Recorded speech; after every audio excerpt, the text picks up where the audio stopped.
PAKPRO. Asante sana for making time. Job Wanjoy is here, Head of Policy Research and Advocacy at the Kenya CAM, has singled out 4 proposals that should be repealed. One says, for example, the Export Investment Promotion Levy 100% in cases where the cost of the raw material is equal to the proposed levy. For example, they say bar soap used by Mwananchi for washing clothing, utensils and bathing will increase from 170 to approximately 270. They also singled out the Import Declaration Fund, that's the IDF, which is increasing from 2.5% to 3%. They say that will negatively impact the cost of raw materials and intermediate products used for manufacturing value addition. Again, this will result in lowering the competitiveness of local industries in domestic and export markets due to a rise in the cost of imported inputs, raw materials and machinery, and hence favorable to imported finished goods. The proposed 25% excise duty on vegetable oils will also drive upwards the cost of cooking oil, which remains an essential commodity, ultimately increasing the cost of burden. Work for the sector. For instance, the law being paid within 24 hours. Now it has been pushed to... you have looked at the statement that we released today, and indeed this is just part of what is percent. And that's the reason why you see the cost of cement has increased. We don't have a problem with the imposition of the duty, but if we follow what is called, don't impose on what is going to drive the industrialization in the country.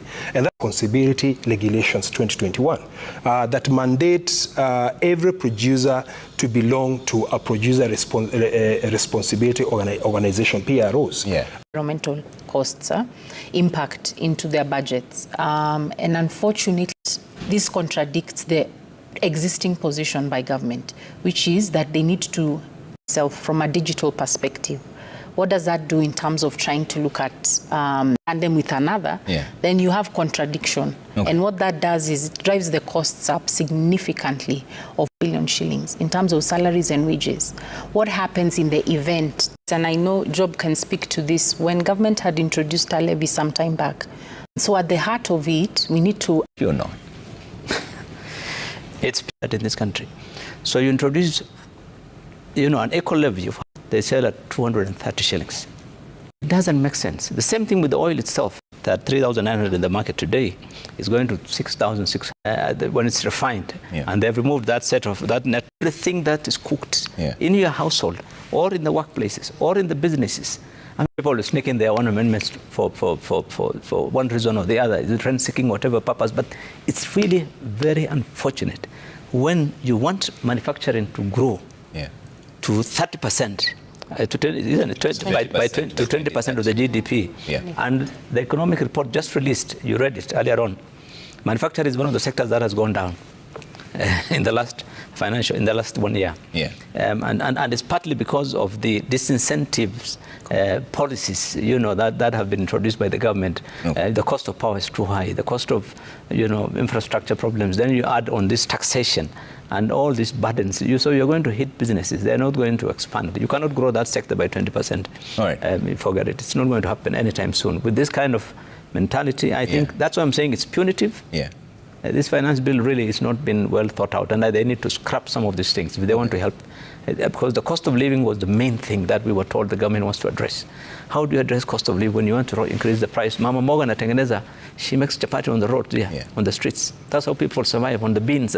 Those things, you're going to make her cost to go up by 20% because of this increase of 80% in the cost of cooking oil, and then the plastics and every other thing. By the way, I've not added the cost of the financial services.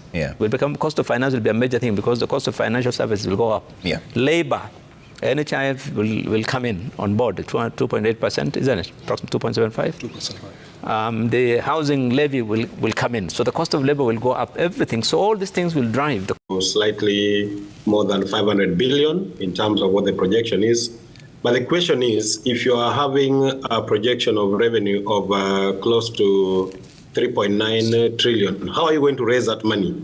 And for me, that is where the challenge comes in. When you start talking about moving from 14% of revenue to GDP to about 18%, and the journey towards that realization is through additional taxes. rather than efficiency in revenue collection, looking at the areas where you can tighten the belts, especially around how we use technology to just drive our revenue collections up. So I think the focus is on the wrong area. And like they say in the Laffer curve, once you hit the peak, any additional taxes you levy then can only lead to less tax collection. And you can see by the end of March, we had collected about 1.5 trillion from a projection of 1.9 then. So it speaks to clearly that the measures we are taking are not working. But I want to look at it in the broader context. If you are looking at increasing tax collection, then you also need to look at the efficiency in terms of also how you use the resources, where we are applying our resources appropriately. And like Bill Okero said, if you are spending so much on electricity, what is the government doing towards supporting the manufacturing sector in terms of just easing the cost of doing business? You'll find that electricity would probably cost you 26 shillings per kilowatt. And if you break it down, Kenyan charges probably 7 or 8 shillings. The other independent power producers charge as high as over 100 shillings. Then the consumer pays the price. So sealing such loopholes and just ensuring that there is hygiene around that space creates opportunity in the manufacturing sector. So I think we can definitely do away with some of the proposals. There are a few good ones. I want to believe not everything is bad, especially in terms of what is proposed around the pension, the provident funds, contributions that now you don't have to register with the commissioner and RBA. That is a good space for employees. Some of the gains, expanding the bands around how much you are able to charge or rather to apply as per diem. I think those are small areas you can say they are positive gains. But overall, and looking at the global economy, I think some of the proposals here are not even consistent with our tax policy, which you are trying to put in place so that those in the business space can have a predictable business environment. So those would be my comments. Yeah, but Esbon, you talk about the Laffer curve, which is the inverted relationship between tax collection and revenue collection in the end. But the president says that we are yet to push this further to about 22%. I think, yes, you can say that there are opportunities of raising that, but where are you getting this revenue? Even as you talk about the GDP having grown by 5.6%, if you broke it down into various sectors, which areas have been able to grow? The common man is complaining there's no money in the pocket.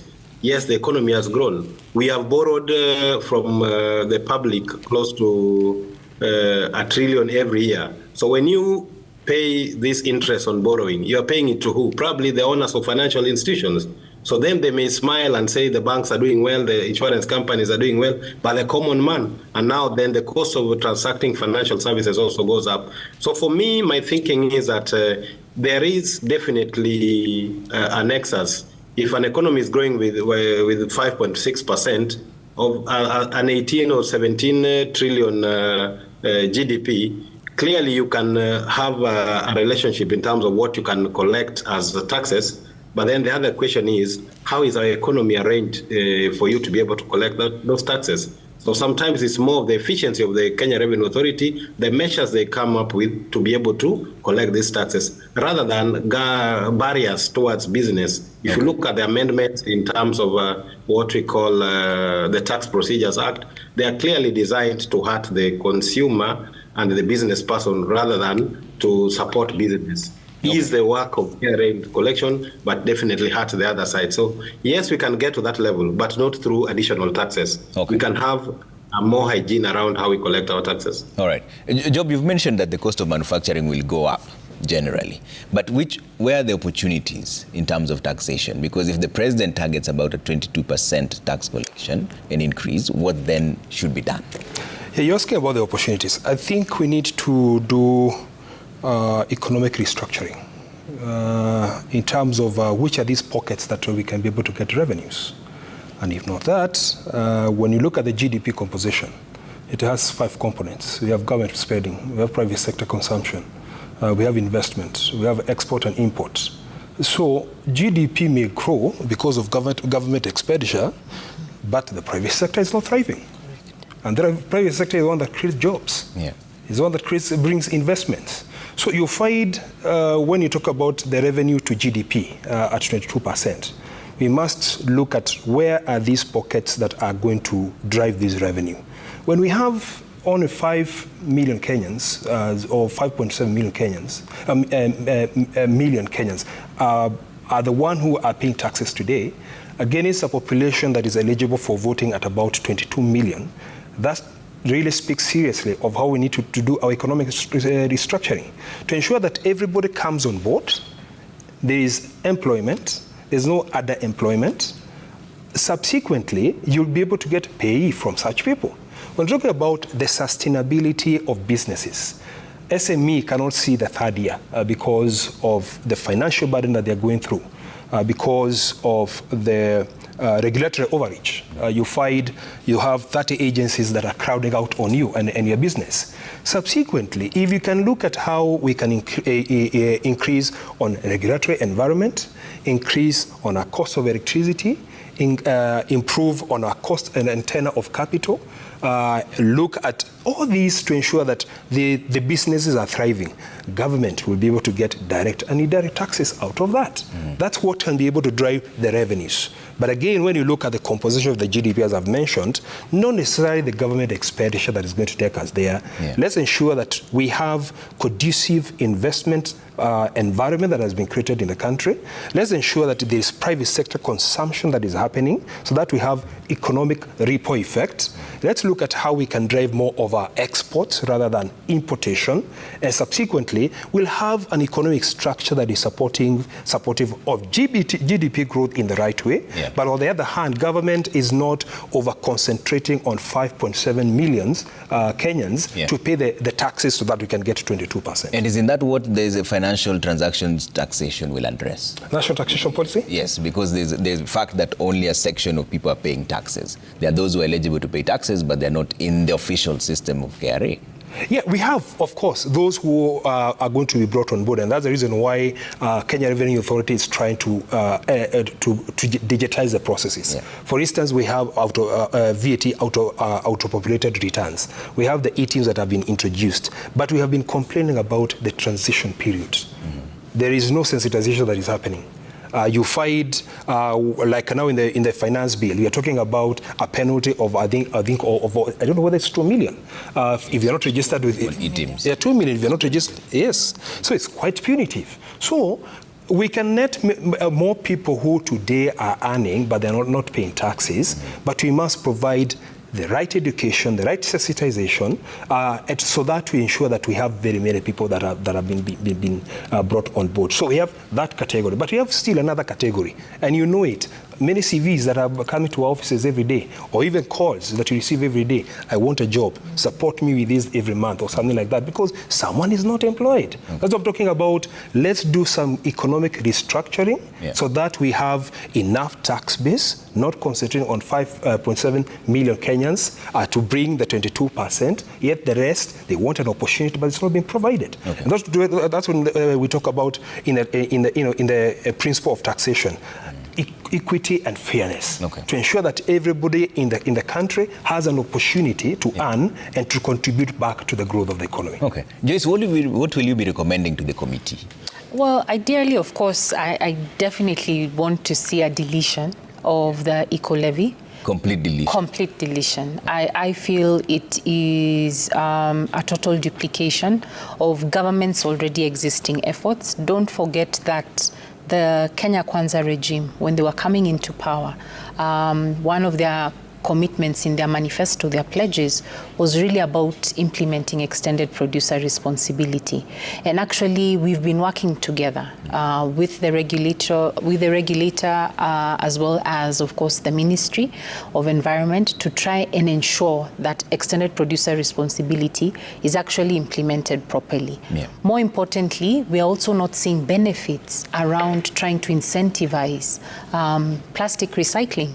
For instance, we actually have seen a removal of tax exemption on plastic recycling machinery, which then it actually means that government is not actually, it's contradicting itself in its own document. Because on one hand, you're saying we want to introduce a levy because plastic pollution is a menace, but then you're removing the exemption on plastic machinery, plastic recycling machinery, which should actually be supporting this. Again, let's not forget, what is the size of this sector that we're talking about? When we talk about the plastic recycling space, we're talking about a sector that's projected to grow in Africa to about $72 billion by 2028. And so for us as Kenya, we would be removing ourselves from the equation by disincentivizing investment in that area, because today we have companies that would like to set up recycling plants, high value recycling, where we are able to actually convert, for instance, our plastic water bottles into new bottles. The cooking oil containers he talked about are already being converted. But without those incentives in place, we're not going to be able to scale and grow in this space as we desire. Don't forget again, the amount of money that we are spending on importing plastic resin is nearly $1 billion every year. And to add an additional tax to this, where we are not an oil-producing country, which means we must rely on importation of resin for our packaging. It is absolutely absurd in the context of removing ourselves from the competitiveness in the region, because all our products, we want to grow our export, be it agriculture, be it other value chains. We are not going to be able to do that with our packaging costs being high. Okay. Yes. And sometimes, whenever you come up with a tax measure, you must always look at the ripple effects on other aspects of the economy. For example, I introduced the 25 plus 25% excise duty on vegetable oil. It's going to have a 70% increase on the price of materials, because the raw materials is what the manufacturers use. Last year, a lot of industrial use products were taxed heavily. The ones that Joy just mentioned. In the building sector, the steel billets, the craft papers, and all those things. Now again, you're adding these other ones. Then on top of that, you are going to make the cost of finance very high. By the way, the cost of finance is a very significant component in any business, in any investment decision. What happened? The government came in when the cost of treasury bills, the borrowing was 8-9%, actually 7 or 8%. They ended up borrowing at 18%. They pushed the treasury bond and bill rates to 18%. Yeah. The banks followed suit. Today, the banking rates are almost 25%. So the cost of finance has gone up. It contributes to the cost of all these things. Then labor, as I mentioned. So I think it's very important that the government should remove any of these tax measures which would have significant impact on the cost of living, because today Kenyans are not those people whose reports were published by the economic survey report. No, because they said that is the elitist GDP grew by sectors 5%. Of the economy. The financial sector, I think you mentioned, the financial sector and others, Benson mentioned. So those are the ones that grew. That's 6.5. But this is not what we are interested in. I think what Kenyans are interested in is that putting bread on the table. People are unemployed. People have minimum income. Inflation has already reduced the income to nominal. The nominal increase in salaries does not amount to anything. So I think let us remove some of those measures. Yeah. Clearly, which impact significantly on the cost of living. I think that's critical. You have been on both ends of this. So as now private sector and also having been a legislator before, we are seeing a situation where there's almost like a representation quagmire. So when this comes to the floor of the House, how far can the amendments go? Are they going to prioritize the people's interests or party position? You see, in the good old days, when government was government, manufacturing and all these sectors are the ones who would submit their proposals directly to Treasury. Treasury is the one that knows the impact of all this legislation. For example, the ripple effects of every single clause that they will come up with. So then the matter becomes very technical, and this, because Treasury uses KRA guys to look at all those aspects, and they look at the government's policy in terms of the growth, in terms of expansion of the competitiveness, or they look at so many things and say, yes, this one we should remove. But now that is not happening. You got a group of MPs go into a hall, they'll be asked to appear before them. They will say, this is what we want. The MPs will listen and say, thank you very much, we've heard you. And that's the end of the story. Tomorrow they will come with their own whatever. What happened last year? Nearly 10,000 presentations were done across the country, both in writing and verbal, and so many. But what happened at the end of the day? The government just went ahead with 90% of whatever they wanted. This is likely to happen again, because it seems to me that the focus of the government is about getting taxed whichever way they can. I mean, the impact on the economy, the repercussions, the impact on investment. You're looking for investors outside there. But the investors are not dumb. They'll take a pen and pencil and they'll calculate and find out that it's not worth investing in this country because of the high level of tax. You go to the next country. Yeah. And I'll give an example. On this GDP, tax to GDP ratio, the government wants a 22%. The largest economy in Africa is Nigeria. Their tax to GDP ratio is 7%. You look at some of these countries around here, all of them around 11. Egypt, Ethiopia, one of the largest actually in Eastern Central Africa, is still less than 10%. It's only South Africa that has 25%. But again, how do you measure that? It's a function of the denominator. So if you change the denominator, the GDP, for example, Uhuru rebased GDP by 30%. So before he did that rebasement of the GDP, the tax to GDP ratio was 19. Immediately expanded GDP by 30%. It came down to 14. So, I mean, there are so many ways of measuring these statistical things, but I think that should not be the focus. The focus is you are collecting the highest amount of revenue in Eastern Africa. All the other countries combined, you collect more revenue than them. Okay. And nowadays there are so many ways of if you go to, recently I was in Somalia, if you're doing an M-Pesa kind of transaction, it's free of charge. Any digital financial transaction, there is no tax on it, there's no charge on it, absolutely. But for businesses, it's going to be a cost, because businesses are the ones who use banking transactions considerably. When you're borrowing, when you're making payments, when you're making transfers, when you're doing so many things, salaries, all those bank charges that you get in your business every day will now carry all those taxes which the government has introduced. So it'll make the cost of business expensive. Even the best companies in the world do not return more than 10% return on investment. Kenya is borrowing consistently from the domestic market at 14, 15%. This is not sustainable. So we must also have a conversation with the private sector, especially the financial institutions, that yes, we dropped the interest rate control, but this is not the desired space. That will also require that government gets disciplined around the borrowing. Therefore, we must look at the expenditure side of our budget. We are looking at the revenue side, which is taxes away, and employment also out of the country. Finally, is to look at what we do within the service sector. It's performed so well. We have had more tourists coming in our country, and therefore it speaks to an industry that is growing. We need to put more incentives in that space so that it can spur our economy to grow. But finally, the matters around increasing taxes, let's look at some of these proposals, including the motor vehicle tax that is going to ensure that people avoid taking comprehensive insurance cover because it's going to be very expensive. And that exposes the common man to possible areas of third party that when you get an accident, you won't get compensation. I think we need to relook some of these proposals.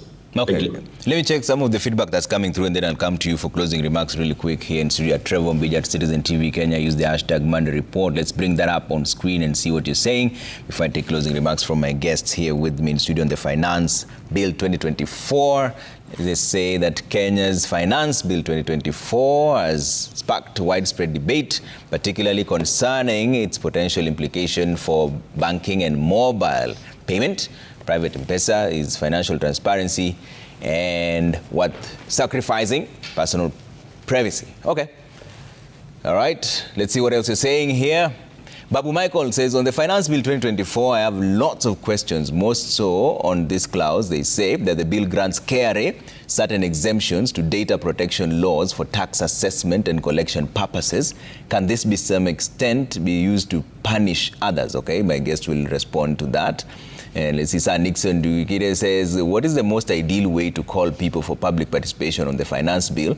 And where is the most ideal place to meet? Is it okay to mobilize people the same way it's done during general elections campaign period? Okay. MC Tonje says, my question, the tax percentage is being increased from 16 to 22%. Is Wanjiku being properly engaged in public participation and in a language that they understand? Was the 16% being collected properly, being managed? Okay. Gori Baraza says, in all manner of fairness, how does this government expect a Kenyan who's throwing last kicks because of the choking taxes to support its economic stabilization process? Isn't Kenya Kwanza administration smiling down at a dying person? Okay. Job, closing remarks now. Thank you, Trevor. I'm looking at a number of issues. One is let's look at how we're going to support the standards of living for Kenyans and the cost of living for Kenyans to be reduced. The second one is how can we spur industrial growth by reducing the taxation on intermediate and raw materials. How can we spur also predictability of our taxation policies or fiscal policies? Because we have been seeing changes happening year in, year out, where companies are unable to predict or to forward look as far as their expenditure and revenues are concerned. The other thing is how can we also ensure that we have ease of tax administration in the country. And the last one that I'm looking at, especially at this time of public participation, is that Finance Bill will not only drive revenues, but is going to spur export growth. It's going to spur SME development. Is going to ensure there is global competitiveness. We're going to have better tax base than what we have today. And most importantly, as I had said earlier, ensure that it appeared to have a vision of the future that we all imagined, in terms of being able to develop value chains, in terms of being able to develop sectors right from the bottom. But in order to do this, we have to look at how is the common man being brought on board into this tax base that we so much want to bring them into. Unfortunately, with the current finance bill, it actually looks like it will be punishing them and pushing them out even beyond what they are able to afford. More importantly is the concern that even for the middle class, it looks like they are a threat. So beyond even manufacturing, as it were, we need to look at the principle of inclusivity. Okay. Yes. Bilo? Yeah, so just a couple of points. Yeah. One, I think this is a third world country. 80% of the people in this country live on subsistence economy, informal economy. Yeah? And when you say you want to raise the level of GDP tax to whatever, to 22%, and because you want to compare with, for example, the US, 27%, it's the richest country in the world. At 27%, they have an informal sector of less than 3%. Less than 3%. You are in a country where 80% of the people are just struggling to survive. They have no defined source of income. They're not on payroll. I mean, they're not. So you expect them to everybody must pay because some other country is doing that 22%. So I think that comparison should always be very carefully looked at.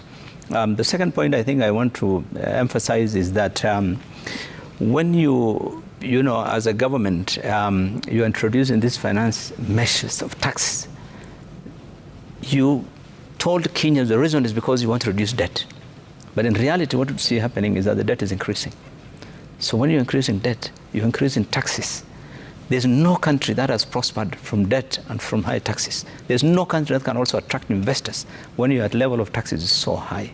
So I think government needs to really look at these things and cut down. And the solution to this thing is looking at expenditure. Yeah. Government cutting down expenditure. If they don't, we will be taxed to death, but this country will not go anywhere in terms of prosperity. Hezbon?